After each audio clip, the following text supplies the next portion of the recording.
Gary Mormino. I retired recently after teaching almost 4 decades at the University of South Florida.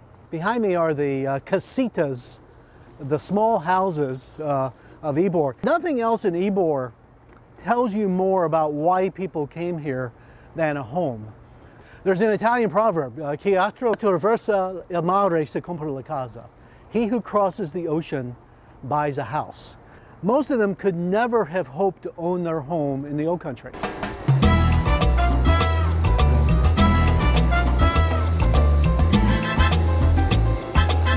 We're looking at the Italian Club on 18th Street and 7th Avenue. Every immigrant group had a mutual aid society. Probably no other city in the United States did mutual aid have such scope and scale and grandeur as in Ybor City. These are what one person called cathedrals for the working classes. These are extraordinary buildings. They do really look more like cathedrals.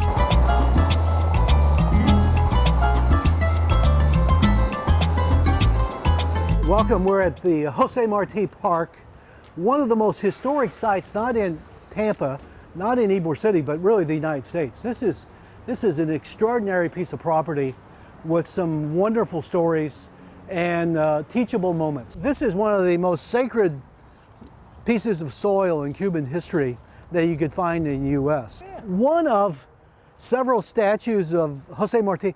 When the revolution breaks out in 1895, Marti volunteers and is immediately killed. He's more valuable as a martyr than a general anyway. He was also a songwriter. Someone want to hum Marti's famous song? Guantanamera. Guantanamera. It's about a peasant woman from Guantanamo. We're at the center of maybe the most important avenue and corner in Ybor City. We're at the Avenida República de Cuba and 9th Avenue. Fascinating street here. Behind us is the VM Ybor Factory. Across the street was the famous Mutual Aid Society. Welcome to the next stop. We're in front of the VM Ybor Factory, arguably the most historic structure in Ybor City, the oldest structure. This building may be one of the oldest handful of brick buildings in Hillsborough County. Built in 1886, called the VM Ybor Factory after Vicente Martinez Ybor. Across the street was the Gonzalez Clinic.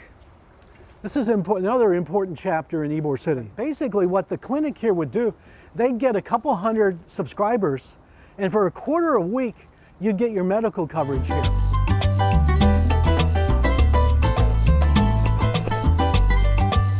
Welcome to the last stop. We're in front of the Cuban Club, formerly called El Círculo Cubano, the Cuban Circle.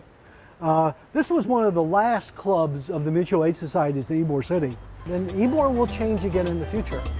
And that's the great thing about studying history is, trying to find kernels of understanding in there. Thank you.